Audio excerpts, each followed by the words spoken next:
ನಮಸ್ಕಾರ. ದೇಹದಲ್ಲಿ ಪಿತ್ತ ಹೆಚ್ಚಾಗಿದೆ, ಇಡೀ ದೇಹ ಉಷ್ಣ ಅನಿಸುತ್ತೆ, ಎಲ್ಲಿ ನೋಡಿದರೂ ಉರಿ ಸಂಕಟ ಆಗುತ್ತೆ. ಆದರೆ ಜೀರ್ಣಕ್ರಿಯೆ ಮಾತ್ರ ಸರಿಯಾಗಲ್ಲ. ಒಂದು ಲೋಟ ಹಾಲು ಕುಡಿದ್ರೆ ಕುಡಿದಿದ್ದು ಹಾಲೆಲ್ಲ ಹಸಿಮೆಣಸಿನಕಾಯಿ ಜ್ಯೂಸ್ ಅಂತ ಫೀಲ್ ಆಗುತ್ತೆ. ಹೋಗಲಿ, ಪಚನಕ್ರಿಯೆ ಅದು ಸರಿಯಾಗಲಿ ಅಂತ ಶುಂಠಿ, ಕಾಳುಮೆಣಸು ಇಂಥದನ್ನು ತಗೊಂಡ್ರೆ ಉಷ್ಣತೆ ಹೆಚ್ಚಾಗತ್ತೆ, ಬಿಟ್ಟರೆ ಪಚನ ಸರಿಯಾಗಿ ಆಗೋದಿಲ್ಲ. ಯಾಕೆ ಹೀಗಾಗುತ್ತೆ? ಇದಕ್ಕೇನಂತ ಕರೀತಾರೆ? ಇದರ ಕಾರಣಗಳು, ಲಕ್ಷಣಗಳು, ಪರಿಹಾರ ಏನು, ದಿನಚರಿ ಹೇಗಿರಬೇಕು, ಇದೆಲ್ಲದರ ಬಗ್ಗೆ ಇವತ್ತು ನಾವು ತಿಳ್ಕೊಳ್ಳೋಣ.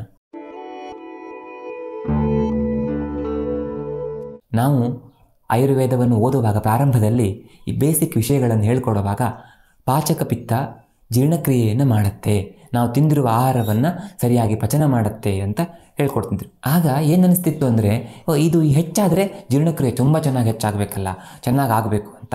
ಒಂದು ದೀಪ ಉರಿಲಿಕ್ಕೆ ಗಾಳಿ ಬೇಕು, ಆದರೆ ಅದೇ ಗಾಳಿ ಜೋರಾಗಿ ಬೀಸಿದ್ರೆ ಉರಿತಾ ಇರುವ ದೀಪವು ಆರಿ ಹೋಗುತ್ತೆ. ಇಲ್ಲಿ ಕೂಡ ಹಾಗೆ ಆಗುತ್ತೆ. ಈ ದೇಹದಲ್ಲಿರುವಂಥ ಎಲ್ಲ ವಿಷಯಗಳು ಬ್ಯಾಲೆನ್ಸಲ್ಲಿದ್ದರೆ, ಸಮಸ್ಥಿತಿಯಲ್ಲಿದ್ದರೆ ಮಾತ್ರ ಆರೋಗ್ಯ ಚೆನ್ನಾಗಿರ್ಲಿಕ್ಕೆ ಸಾಧ್ಯ.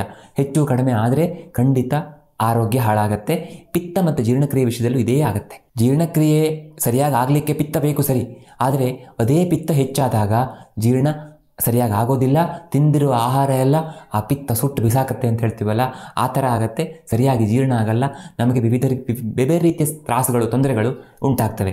ಇದಕ್ಕೆ ವಿದಗ್ಧ ಅಜೀರ್ಣ ಅಂತ ಕರೀತಾರೆ. ಸೊ ಇವತ್ತು ಈ ಟೈಪ್ ಆಫ್ ಅಜೀರ್ಣದ ಕಾರಣ, ಲಕ್ಷಣ, ಪರಿಹಾರ ಇದೆಲ್ಲದರ ಬಗ್ಗೆ ತಿಳ್ಕೊಳ್ಳೋಣ. ಕೊನೆಯಲ್ಲಿ ಸ್ವಲ್ಪ ನಮ್ಮ ದಿನಚರಿ ಹೇಗಿರಬೇಕು ಅನ್ನೋದನ್ನು ಕೂಡ ಅರ್ಥ ಮಾಡ್ಕೊಳ್ಳೋಣ.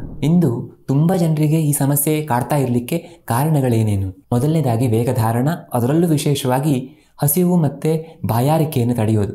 ಇದನ್ನು ಮಾಡಿದಷ್ಟು ದೇಹದಲ್ಲಿ ಪಿತ್ತ ಪ್ರಕೋಪ ಆಗಿ ತೊಂದರೆ ಆಗುತ್ತೆ. ನಾವು ತುಂಬ ಜನ ಈ ತಪ್ಪು ಮಾಡ್ತೇವೆ, ಅದು ಮಾಡಬಾರ್ದು. ಹಸಿವೆ ಆದ ತಕ್ಷಣ ಊಟ ಮಾಡುವ ರೂಢಿಯನ್ನು ಬೆಳೆಸ್ಕೊಳ್ಬೇಕು. ಉಪ್ಪು, ಹುಳಿ, ಖಾರ, ಕರೆದಿದ್ದು ಇವುಗಳನ್ನು ಹೆಚ್ಚೆಚ್ಚಾಗಿ ಸೇವನೆ ಮಾಡೋದು. ನಮಗೆ ಪ್ರಾರಂಭದಲ್ಲಿ ಗೊತ್ತಾಗೋದಿಲ್ಲ. ಎಸ್ಪೆಷಲಿ ಒಂದು 25-30 ವರ್ಷ ಆಗುವವರೆಗೆ ನಮಗೆ ಏನು ತಿಂದರೂ ಏನಾಗಿದೆ, ಏನೂ ಆಗಲ್ಲ ಅಂತ ಅನಿಸುತ್ತೆ. ಹಾಗಾಗಿ ಸ್ವಲ್ಪ ಹೆಚ್ಚೆಚ್ಚು ಟೇಸ್ಟಿ ಬೇಕು ಅಂತ ಹಾಕ್ಕೊಂಡು ತಿಂತೇವೆ. ಆದರೆ ಈ ಥರ ತಿಂದು ಆಮೇಲೆ ಅದನ್ನು ಬಿಟ್ಟರೂ ಕೂಡ ತೊಂದರೆ ಕಡಿಮೆ ಆಗಲ್ಲ. ಭಾಳಷ್ಟು ಜನ ಪೇಷಂಟ್ಸ್ ಹೇಳ್ತಾರೆ, ನಾನು ಏನೂ ತಿನ್ನಲ್ಲ, ಬರೇ ಸಪ್ಪೆ ತಿಂತೇನೆ, ಆದರೆ ಏನು ತಿಂದರೂ ಏನು ಕುಡಿದ್ರೂ ಒಳಗಡೆ ಹುಳಿ, ಖಾರ, ಉಷ್ಣ ತಡ್ಕೊಳ್ಳಿಕ್ಕಾಗಲ್ಲ ಅಂತ. ಏನು ತಿಂದರೂ ಜೀರ್ಣ ಆಗಲ್ಲ ಅಂತ. ಮೊದಲು ಆಗಲ್ಲ, ನಾನು ಏನು ತಿಂದರೂ ಜೀರ್ಣ ಮಾಡ್ಕೋತಿದ್ದೆ. ಆಗ ಅತಿಯಾಗಿ ಮನಸ್ಸಿಗೆ ಬಂದ ಹಾಗೆ ತಿಂದಿದ್ದೇ ಈಗ ಸಮಸ್ಯೆ ಆಗ್ತಿರೋದು.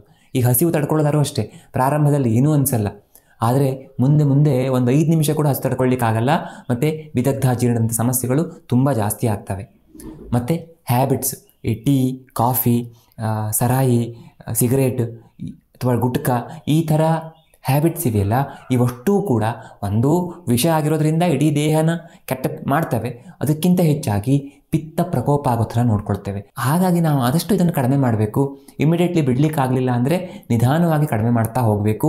ಎಸ್ಪೆಷಲಿ ಟೀ, ಕಾಫಿ ಅಂಥದ್ದನ್ನು ಖಂಡಿತ ಖಾಲಿ ಹೊಟ್ಟೆಲಿ ಕುಡಿಯೋದು ಸರಿಯಲ್ಲ. ಊಟ ಆದ ನಂತರ ಅಥವಾ ಬೆಳಗ್ಗೆ ತಿಂಡಿ ಆದ ನಂತರ ಕುಡಿಯೋದನ್ನು ಪ್ರಾರಂಭದಲ್ಲಿ ಮಾಡ್ಕೊಳ್ತಾ ಅದನ್ನು ಆ ಥರ ಒಂದು ಚೇಂಜಸ್ಸನ್ನು ಮಾಡಿಕೊಂಡು ಮುಂದೆ ಬೇಕಿದ್ದರೆ ನಿಧಾನವಾಗಿ ಅದನ್ನು ಬಿಡುವ ರೂಢಿಯನ್ನು ಅಥವಾ ಬಿಡುವ ಪ್ರಯತ್ನವನ್ನು ಮಾಡಬೇಕು. ಬಹಳಷ್ಟು ಜನರಿಗೆ, ಅದರಲ್ಲೂ ವಿಶೇಷವಾಗಿ ಮಹಿಳೆಯರಿಗೆ, ಇಡೀ ದಿನ ಗಡಿಬಿಡಿ, ಬೆಳಿಗ್ಗೆಯಿಂದ ರಾತ್ರಿಯವರೆಗೂ ಆ ಕೆಲಸ ಮಾಡಬೇಕು, ಈ ಕೆಲಸ ಮಾಡಬೇಕು, ಅದಾಗಿಲ್ಲ, ಇದಾಗಿಲ್ಲ ಅಂತ ಓಡ್ತಾ ಇರೋದು. ಅದರಲ್ಲೂ ವಿಶೇಷವಾಗಿ ಮಹಿಳೆಯರಲ್ಲಿ, ಹಳ್ಳಿಯಲ್ಲಿರೋ ಮಹಿಳೆಯರಿಗೆ ತುಂಬ ಇದು ತೊಂದರೆ ಕೊಡುತ್ತೆ. ಈ ಕಾರಣದಿಂದಾಗಿ ದೇಹ ತುಂಬ ಹಾಳಾಗುತ್ತೆ, ವಾತ ಪಿತ್ತ ಪ್ರಕೋಪ ಆಗುತ್ತೆ, ಪಿತ್ತ ಖಂಡಿತ ಹೆಚ್ಚಾಗುತ್ತೆ. ಈ ಕಾರಣದಿಂದಾಗಿ ನಿದ್ದೆಗೆಡೋದು ಕೂಡ ತುಂಬ ಜನ ಮಾಡ್ತಾರೆ. ನಿದ್ದೆ ಎಷ್ಟು ಕಡಿಮೆ ಮಾಡ್ತೀವೋ ಅಷ್ಟು ವಾತ ಮತ್ತು ಪಿತ್ತ ದೋಷಗಳು ಹೆಚ್ಚಾಗ್ತವೆ. ಹಾಗಾಗಿ ಸ್ವಲ್ಪ ಇಡೀ ದಿನ ಕೂಲಾಗಿರಲಿಕ್ಕೆ ಪ್ರಯತ್ನ ಮಾಡಬೇಕು. ಆಗ ಈಗ ನಮ್ಮ ಕೆಲಸ ತುಂಬ ಇರ್ಬೋದು, ಅಷ್ಟೇ ಕೆಲಸಗಳನ್ನು ನಾವು ಕೂಲಾಗಿದ್ದರೆ ಖಂಡಿತ ನಾವು ಗಡಿಬಿಡಿಯಲ್ಲಿ, ಗಾಬರಿಯಲ್ಲಿ ಮಾಡ್ತೀವಲ್ಲ, ಅದಕ್ಕಿಂತ ಬೇಗ ತುಂಬ ಚೆನ್ನಾಗಿ ಮುಗಿಸ್ಲಿಕ್ಕೆ ಸಾಧ್ಯ ಆಗುತ್ತೆ. ಮತ್ತು ತುಂಬ ಜನರಿಗೆ ಕಾರಣ ಆಗ್ತಿರೋದು ಮಾನಸಿಕ ಕಾರಣಗಳು. ನಮಗೆ ಚಿಂತೆ, ಭಯ, ದುಃಖ, ಸಿಟ್ಟು, ಈ ಜಗಳದಲ್ಲಿ ಇನ್ವಾಲ್ವ್ ಆಗೋದು. ಅದು ಜಗಳ ಅಂತಂದರೆ ಎಲ್ಲೋ ಬೀದಿಗೆ ಹೋಗಿ ರಂಪ ಮಾಡಬೇಕು ಅಂತಿಲ್ಲ, ನಾವು ಸೋಷಿಯಲ್ ಮೀಡಿಯಾದಲ್ಲಿ ಜಗಳ ಆದರೂ ಸಾಕು, ಆ ಥರ. ಅಥವಾ ಇಡೀ ದಿನ ನ್ಯೂಸ್ ನೋಡ್ಕೊಂಡು ತಲೆ ಕೆಡಿಸ್ಕೊಳ್ಳೋದು. ಈ ಥರ ಮಾನಸಿಕ ಕಾರಣಗಳಿಂದ ನಾನು ಯಾವಾಗಲೂ ಹೇಳ್ತೀನಲ್ಲ, ಮೆದುಳು ಮತ್ತು ಕರಳಿನ ಸಂಬಂಧ ತುಂಬ ಹತ್ತಿರದ್ದು ಅಂತ. ಮೆದುಳಲ್ಲಿ ಏರ್ಪೇರ್ ಆದರೆ ಕರಳು ಹಾಳಾಯಿತು ಅಂತಲೇ ಅರ್ಥ. ನಮ್ಮ ಜೀರ್ಣಕ್ರಿಯೆ ಪೂರ್ತಿ ನಾಶ ಆಗ್ತಾ ಹೋಗುತ್ತೆ, ಹಾಳಾಗ್ತಾ ಹೋಗುತ್ತೆ. ಹಾಗಾಗಿ ಮಾನಸಿಕವಾಗಿ ನಾವು ಆದಷ್ಟು ಕೂಲಾಗಿರಲಿಕ್ಕೆ ಪ್ರಯತ್ನ ಮಾಡಬೇಕು. ಮೊಬೈಲ್ ಬಳಕೆ ಕಡಿಮೆ ಮಾಡಿದಷ್ಟು ಒಳ್ಳೆಯದು. ಇನ್ನು ವಿದಗ್ಧಾಜೀರ್ಣದ ಲಕ್ಷಣಗಳೇನು? ಈ ಲಕ್ಷಣಗಳನ್ನು ನಾನು ಹೇಳಬೇಕು ಅಂತಿಲ್ಲ, ನಾನು ಏನು ಹೇಳಲಿಕ್ಕೆ ಹೊರಟಿದ್ದೇನೋ ಅದರಲ್ಲಿ ಒಂದೆರಡು ಆದರೂ ನೀವು ಅನುಭವಿಸ್ತಾ ಇರ್ತೀರಿ. ಸಾಮಾನ್ಯವಾಗಿ ಇದು ಅಷ್ಟು ಕಾಮನ್ ಆಗಿಬಿಟ್ಟಿದೆ.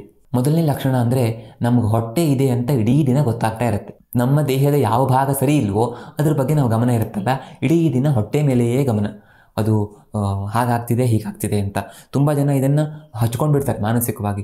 ನನ್ನ ಹೊಟ್ಟೆ ಸರಿಯಾಗುವವರೆಗೂ ನಾನು ಏನೂ ಕೆಲಸ ಮಾಡಲ್ಲ, ಎಲ್ಲಿಗೂ ಹೋಗಲ್ಲ, ಮನೇಲಿ ಕುತ್ಕೊಂಡಿರ್ತೇನೆ ಅಂತ. ಇದು ತಪ್ಪು. ನಾವು ಔಷಧಗಳ ಮೇಲೋ ಅಥವಾ ಡಾಕ್ಟರ್ ಮೇಲೋ ಈ ಹೊಟ್ಟೆಯ ಸಮಸ್ಯೆಯನ್ನು ಬಿಡಬೇಕೇ ಹೊರತು, ಅಥವಾ ಇದಕ್ಕೇನು ಕಾರಣ ಅಂತ ಅದನ್ನು ಬಿಡಲಿಕ್ಕೆ ಪ್ರಯತ್ನ ಮಾಡಬೇಕೇ ಹೊರತು ಇಡೀ ದಿನ ಹೊಟ್ಟೆ ಮೇಲೆ ಗಮನ ಇಟ್ಕೊಂಡು ಕೂತ್ಕೋಬಾರ್ದು.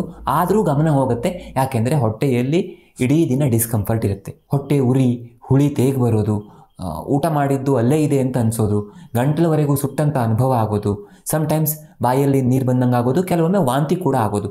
ಇದೆಲ್ಲ ಲಕ್ಷಣಗಳು ಈ ವಿದಗ್ಧಾಜೀರ್ಣದಲ್ಲಿ ಉಂಟಾಗ್ತವೆ. ಇನ್ನೊಂದು ಥರ ಅಂದರೆ ಅಲ್ಲಿ ಪಿತ್ತ ಹೆಚ್ಚಾಗಿ ಇಡೀ ದೇಹ ಉಷ್ಣ ಉರಿ ಅಂತಲಿಕ್ಕೆ ಶುರುವಾಗ್ತದೆ. ಹಾಗಾಗಿ ಆ ಥರ ಬಂದ ಪೇಷಂಟ್ಸ್ 10 ನಿಮಿಷದ ಕನ್ಸಲ್ಟೇಷನಲ್ಲಿ 50 ಬಾರಿ ಉಷ್ಣ ಬಾಡಿ ಹೀಟ್ ಅಂತ ಹೇಳಿ ಹೋಗಿರ್ತಾರೆ. ದಯವಿಟ್ಟು ಯಾವುದೇ ಕಾರಣಕ್ಕೂ ಉಷ್ಣ ಆಗುವಂಥ ಔಷಧ ಮಾತ್ರ ಕೊಡಬೇಡಿ ಅಂತ. ಯಾಕೆಂದರೆ ಅವ್ರಿಗೆ ಹೆಂಗಾಗಿರುತ್ತೆ ಅಂದರೆ, ಯಾವುದೇ ಆಯುರ್ವೇದ ಡಾಕ್ಟರ್ ಅಥವಾ ಎಲ್ಲಿಗೆ ಡಾಕ್ಟರ್ ಹತ್ರ ಹೋದರೂ ಕೂಡ ಅವರು ಎಷ್ಟು ಉಷ್ಣ ಆಗಬಾರ್ದು ಅಂತ ಕೊಟ್ಟಿದ್ರು ಇವರಿಗೆ ಮಾತ್ರ ಉಷ್ಣ ಆಗಿರುತ್ತೆ. ಈ ಪಿತ್ತದ ಕಾರಣದಿಂದಾಗಿ ಊಟ ಮಾಡಿದ್ದೆಲ್ಲ ಹುಳಿಯಾಗಿ ಕನ್ವರ್ಟ್ ಆಗುತ್ತೆ ಅಂತ. ನಾವು ಅಲ್ಲಿ ಉಷ್ಣತೆ ಕಡಿಮೆ ಆಗಬೇಕು ಅಂತ ಬೂದುಗುಂಬಳಕಾಯಿ ಜ್ಯೂಸ್ ಕುಡಿದೆ ಅಂತಾದರೆ ಆ ಬೂದುಗುಂಬಳಕಾಯಿ ಜ್ಯೂಸಿ ಒಂಥರ ನೊರೆಯಾಗಿ ಹುಳಿಯಾಗಿ ವಾಪಸ್ ಬರುತ್ತೆ. ಅಥವಾ ಏನೋ ತಂಪಾಗಬೇಕು ಅಂತ ಹಾಲು ಕುಡಿದೆ ಅಂತಂದರೆ ಆ ಹಾಲು ಹೋದ ತಕ್ಷಣ ಹೆಪ್ಪಾಗುತ್ತೆ ಅನ್ನೋ ಫೀಲಿಂಗ್ ಬರುತ್ತೆ. ಕುಡಿದಿದ್ದ ಹಾಲೆಲ್ಲ ಹುಳಿ ಮಜ್ಜಿಗೆ ಅನ್ನೋ ಥರ ಫೀಲ್ ಬರುತ್ತೆ. ಕೆಲವೊಬ್ಬರಿಗೆ ಪದೇ ಹಸಿವೆ ಆದರೆ ಕೆಲವೊಬ್ಬರಿಗೆ ಸರಿಯಾಗಿ ಹಸಿವೇನೇ ಆಗೋದಿಲ್ಲ. ಈ ಥರ ವ್ಯತ್ಯಾಸ ಆಗುತ್ತೆ. ಸಾಮಾನ್ಯವಾಗಿ ಇಲ್ಲಿ ಹೇಗಿರುತ್ತೆ ಅಂತಂದರೆ, ಈಗ ಹಸಿವೆ ಒಂದ್ಸಲ ಜಾಸ್ತಿ ಹಸಿವೆ ಆಗುತ್ತೆ, ಒಂದ್ಸಲ ಕಡಿಮೆ ಹಸಿವೆ ಆಗುತ್ತೆ, ಹಿಂಗಾಗಲ್ಲ. ಒಬ್ಬೊಬ್ಬರಿಗೆ ಒಂದೊಂದು ಥರ ಆಗುತ್ತೆ. ಈಗ ಹೇಗೆ ಅಂತಂದರೆ, ಸಾಮಾನ್ಯವಾಗಿ ಆಗೋದು ವಿದಗ್ಧಾಜೀರ್ಣದಲ್ಲಿ ಸರಿಯಾಗಿ ಹಸಿವೆ ಆಗ್ತಾ ಇರಲ್ಲ. ಆದರೆ ಒಂದ್ಸಲ ಹಸಿವೆ ಆದ ತಕ್ಷಣ ಜೋರಾಗಿ ಸಂಕಟ ಆಗುತ್ತೆ. ಅಂದರೆ ಎಲ್ಲ ಸ್ವಲ್ಪನೂ ಜೀರ್ಣ ಆಗಿಲ್ಲ ಅಂತ ಅನಿಸ್ತಾ ಇರೋದು. ಸಡನ್ನಾಗಿ ರಪ್ ಅಂತ ಕೆಳಗೆ ಬಿದ್ದ ಹಾಗಾಗಿ ಸಿಕ್ಕಾಪಟ್ಟೆ ಹಸಿವೆ ಆಗ್ತಿದೆ, ಸಂಕಟ ಆಗ್ತಿದೆ. ಈಗ ಏನಾದರೂ ಫುಡ್ ಕೊಡಲಿಲ್ಲ ಅಂದರೆ ಮುಗೀತು ಅನ್ನೋ ಕಥೆ ಅನ್ನೋ ಥರ. ಹೌದು, ಆ ಕ್ಷಣಕ್ಕೆ ಫುಡ್ ಏನಾದರೂ ತೊಗೊಳ್ಳಿಲ್ಲ ಅಂದರೆ ಸಿಕ್ಕಾಪಟ್ಟೆ ತ್ರಾಸಾಗುತ್ತೆ. ಸೊ ಆ 5 ನಿಮಿಷಗಳ ಅವಧಿಯಲ್ಲಿ ಇದಾಗಬೇಕು. ಅದಕ್ಕಿಂತ ಮೊದಲು ತೊಗೊಂಡ್ರೂ ತೊಂದರೆ, ಅದರ ನಂತರ ತಗೊಳ್ಳಿಕ್ಕೆ ಹೋದರೂ ಸಮಸ್ಯೆ ಆಗುತ್ತೆ. ಸೊ ಈ ಥರ ವಿಚಿತ್ರವಾದ ತೊಂದರೆ ಅನುಭವಿಸ್ತಾ ಇರ್ತಾರೆ. ವಿದಗ್ಧೆ ಭ್ರಮ ತೃಣ್ ಮೂರ್ಛಾ ಪಿತ್ತಾಂಚ ವಿವಿಧಾರುಜ ಉದ್ಗಾರಶ್ಚ ಸ ಧೂಮಾಮ್ಲ ಸ್ವೇದೋ ದಾಹಶ್ಚ ಜಾಯತೆ ಅಂತ ಮಾಧವ ನಿಧಾನದಲ್ಲಿ ಹೇಳ್ತಾರೆ. ಅಂದರೆ ವಿದಗ್ಧ ಅಜೀರ್ಣದಲ್ಲಿ ಭ್ರಮ, ತಲೆಸುತ್ತು ಬರೋದು, ತ್ರಿಟ್ ಅಂದರೆ ಅತಿಯಾಗಿ ಬಾಯಾರಿಕೆ ಅನಿಸೋದು, ಮೂರ್ಛ ಅಂದರೆ ಒಂಥರ ನಾನು ಚಿತ್ತಕ್ಕೆ ಬೀಳ್ತೇನೆ ಅಂತ ಅನ್ಸೋದು, ಸಮ್ಟೈಮ್ಸ್ ವೆರಿ ರೇರ್ಲಿ ಅತಿಯಾಗಿ ಹೆಚ್ಚಾದರೆ ತಲೆಸುತ್ತು ಬೀಳೋದು. ಪಿತ್ತಾಂಚ ವಿವಿಧಾರುಜ ಅಂದರೆ ಪಿತ್ತದ ಕಾರಣದಿಂದ ಆಗುವಂಥ ನೋವು. ಭಾಳಷ್ಟು ಜನ ಹೇಳ್ತಾರೆ, ನನಗೆ ಹೊಟ್ಟೆಯಲ್ಲಿ ಪಿತ್ತ ಕಡಿಮೆ ಆದರೆ, ಅಸಿಡಿಟಿ ಕಡಿಮೆ ಆದರೆ ಆಗ ನನಗೆ ನೋವು ಕಡಿಮೆ ಆಗುತ್ತೆ ಅಂತ. ಉದ್ಗಾರಶ್ಚ ಸಧೂಮಾಮ್ಲ ಅಂದರೆ ಒಳ್ಳೆ ಸುಡ್ತಾ ಇರುವಂತಹ ಬೆಂಕಿ, ಅಂದರೆ ಹೊಗೆ ಇರುವಂಥ ಹುಳಿ ತೇಗ್ ಬರುತ್ತೆ. ಸ್ವೇದೋ ದಾಹಶ್ಚ ಜಾಯತೆ ಅಂದರೆ ಅತಿಯಾಗಿ ಬೆವರು ಬರೋದು ಅಥವಾ ಬೆವರು ವಾಸನೆ ಬರೋದು, ದೇಹದಲ್ಲಿ ಉರಿ ಆಗೋದು, ಈ ಲಕ್ಷಣಗಳೆಲ್ಲ ಬರ್ತವೆ ಅಂತ. ಇದು ವಿದಗ್ಧಾಜೀರ್ಣ ಹೆಚ್ಚಾದಾಗ ಕಾಣುವಂಥ ಲಕ್ಷಣಗಳು. ಇನ್ನು ಇದಕ್ಕೆ ಪರಿಹಾರ ಏನು? ಮೊದಲನೇದಾಗಿ ಕಾರಣಗಳನ್ನು ಲಿಸ್ಟ್ ಮಾಡಿಕೊಂಡು ಅದನ್ನು ಬಿಡೋದು ಮೊದಲನೇ ಚಿಕಿತ್ಸೆ.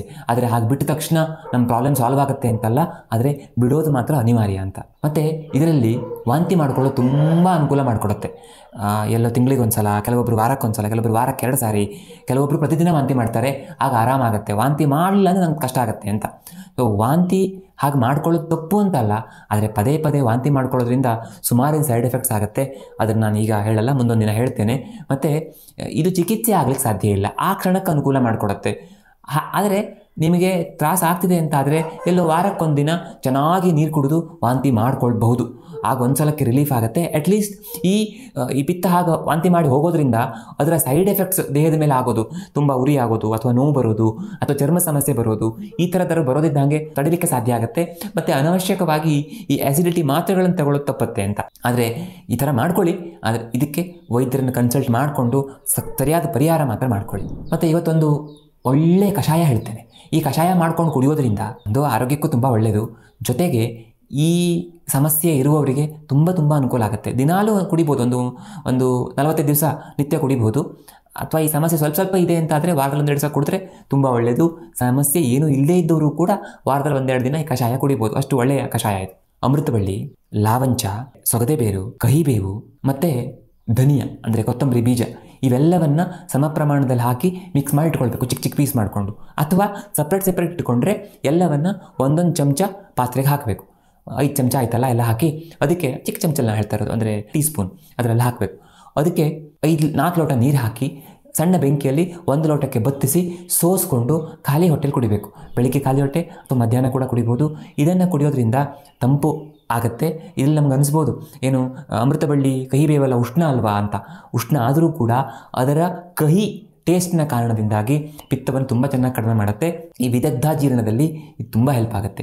ಬೆಳಿಗ್ಗೆ ಖಾಲಿ ಹೊಟ್ಟೆಲಿ ಕುಡಿಯೋದು ಹೆಚ್ಚು ಒಳ್ಳೆಯದು. ಮತ್ತು ನಾನು ಯಾವಾಗಲೂ ಹೇಳುವಂಥ ಜ್ಯೇಷ್ಠ ಮಧುವಿನ ಕ್ಷೀರಪಾಕ, ಎಷ್ಟಿ ಮಧು ಕ್ಷೀರಪಾಕ, ಇದ್ರ ಬಗ್ಗೆ ಮತ್ತೆ ಹೇಳಲ್ಲ, ತುಂಬ ಸಾರಿ ಹೇಳಿದ್ದೇನೆ.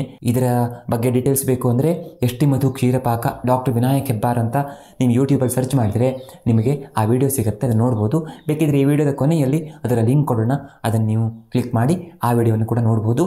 ಆ ಕ್ಷೀರಪಾಕವನ್ನು ಮಾಡಿ ಮಧ್ಯಾಹ್ನ ಊಟದ ಮೊದಲು ಅಂದರೆ 1 ತಾಸು ಮೊದಲು ಹೊಟ್ಟೆಯಲ್ಲಿ ಸಂಕಟ ಇದ್ದಾಗ ಕುಡಿಬೋದು. ಇದು ಎಲ್ಲರಿಗೂ ಅಲ್ಲ, ಯಾರಿಗೆ ಚೆನ್ನಾಗಿ ಹಸಿವೆ ಆಗುತ್ತೆ ಆದರೆ ಸಿಕ್ಕಾಪಟ್ಟೆ ಸಂಕಟ ಆಗುತ್ತೆ, ಸಿಕ್ಕಾಪಟ್ಟೆ ಉರಿ ಇದೆ, ಇಡೀ ದೇಹ ಉಷ್ಣ ಅಂತ ಫೀಲ್ ಆಗುತ್ತೆ ಅನ್ನುವಂಥವರಿಗೆ ಮಾತ್ರ.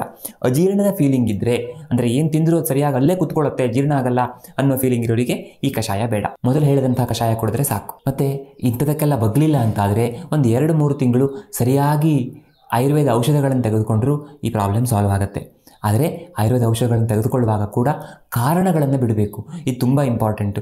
ನಾವು ಆಹಾರದಲ್ಲಿ ಪಥ್ಯ ಮಾಡಿಬಿಡ್ಬೋದು, ಆದರೆ ಮಾನಸಿಕವಾಗಿ ಕೂಲಾಗಿರೋದು ಕೂಡ ತುಂಬ ಇಂಪಾರ್ಟೆಂಟ್ ಆಗುತ್ತೆ. ಮತ್ತು ಯಾವಾಗಲೂ ಇದೆಯಲ್ಲ ರಾಮಬಾಣ, ಯಾವುದಕ್ಕೂ ಕಡಿಮೆ ಆಗಲಿಲ್ಲ ಅಂತಂದರೆ ಇರುವಂಥದ್ದು ವಮನ ಮತ್ತು ವಿರೇಚನ ಪಂಚಕರ್ಮ ಚಿಕಿತ್ಸೆಗಳು. ಎರಡಕ್ಕೂ ಸುಮಾರು 1 ವಾರ ಟೈಮ್ ಬೇಕು. ಅಷ್ಟು ಟೈಮ್ ಕೊಟ್ಟು ಸರಿಯಾಗಿ ಚಿಕಿತ್ಸೆ ಮಾಡಿಸ್ಕೊಂಡ್ರೆ ಖಂಡಿತ ಅದ್ಭುತ ಪ್ರಯೋಜನ ಆಗುತ್ತೆ. ಅಂದರೆ ಬೇರೆ ಸಮೇತ ಕೀಳೋದು ಅಂತ ಹೇಳ್ತೀವಲ್ಲ, ಆ ಥರ ಪರಿಹಾರ ಆಗಲಿಕ್ಕೆ ಅನುಕೂಲ ಆಗುತ್ತೆ. ಈಗ ಒಂದಿಷ್ಟು ದಿನಚರಿಯ ವಿಷಯಗಳನ್ನು ಹೇಳ್ತೇನೆ. ಅವುಗಳಲ್ಲಿ ಎಷ್ಟಾಗುತ್ತೋ ಅಷ್ಟು ಮಾಡಲಿಕ್ಕೆ ನಾವು ಪ್ರಯತ್ನ ಮಾಡಬೇಕು. ಎಲ್ಲವನ್ನು ಮಾಡಿದರೆ ಒಳ್ಳೆಯದು. ಆಗ ಈ ಸಮಸ್ಯೆ ಬರಲ್ಲ, ಬಂದರೂ ಬೇಗ ಕಡಿಮೆ ಆಗಲಿಕ್ಕೆ ಸಾಧ್ಯ ಆಗುತ್ತೆ. ಮೊದಲನೇದಾಗಿ ಇಡೀ ದಿನ ಕೂಲಾಗಿರಬೇಕು ಅಂತ. ಆಕಾಶ ತಲೆ ಮೇಲೆ ಕಳಚಿ ಬಿದ್ದರೂ ನನಗೆ ಸಂಬಂಧ ಇಲ್ಲ ಅನ್ನೋ ಥರ ಕೂಲಾಗಿರಬೇಕು. ಎಲ್ಲವನ್ನು ದೇವರು ನೋಡ್ಕೊಳ್ತಾನೆ ಅನ್ನೋ ಫೀಲಿಂಗಲ್ಲಿರಬೇಕು ಅಂತ. ಮತ್ತು ದಿನಾಲು ಎಣ್ಣೆಯ ಮಸಾಜ್, ಅದರಲ್ಲೂ ಸ್ವಲ್ಪ ಕೊಬ್ಬರಿ ಎಣ್ಣೆ ಅಥವಾ ತಂಪು ಗುಣವನ್ನು ಹೊಂದಿರುವಂಥ ತೈಲಗಳಿಂದ ಎಣ್ಣೆಯ ಮಸಾಜ್ ಮಾಡಿಕೊಂಡ್ರೆ, ಎಷ್ಟಿ ಮಧು ತೈಲ, ಚಂದನ ಬದಲಾಕ್ಷಾಯಿ ತೈಲ ಈ ಥರ ಅಥವಾ ಕ್ಷೀರಬಲ ತೈಲ ಈ ಥರ ತೈಲಗಳಿಂದ ಎಣ್ಣೆಯ ಮಸಾಜನ್ನು ಮಾಡ್ಕೊಳ್ಬೋದು. ತಣ್ಣೀರಿನ ಸ್ನಾನ ಹೆಲ್ಪ್ ಆಗಬಹುದು, ಮಾಡಿ ನೋಡಿ. ಅಂದರೆ ಎಸ್ಪೆಷಲಿ ಇಡೀ ದೇಹ ಉರಿ ಆಗ್ತಾ ಇದ್ದರೆ ಅಲ್ಲಿ ಎಣ್ಣೆಯ ಮಸಾಜ್ ಮಾಡಿ ಆದ ನಂತರ ತಣ್ಣೀರು ಸ್ನಾನ ಮಾಡಿದ್ರೆ ಅನುಕೂಲ ಆಗ್ಬೋದು. 1 ವಾರ ಹೀಗೆ ಮಾಡಿ ನೋಡಿದ್ರೆ ನಿಮಗೆ ಗೊತ್ತಾಗುತ್ತೆ. ಕೆಲವೊಬ್ಬರಿಗೆ ಅದರಿಂದ ನೆಗಡಿ ಆಗೋದು, ಕಫ ಆಗೋದು, ಜ್ವರ ಬರೋದು ಈ ಥರ ಆಗ್ತದೆ. ಎಲ್ಲರಿಗೂ ಸಮಸ್ಯೆ ಇದೆ ಅಂದರೆ ಮಾಡೋದು ಬೇಡ ಅಷ್ಟೇ. ಹಸಿವಾದ ತಕ್ಷಣ ಊಟ ಮಾಡಬೇಕು.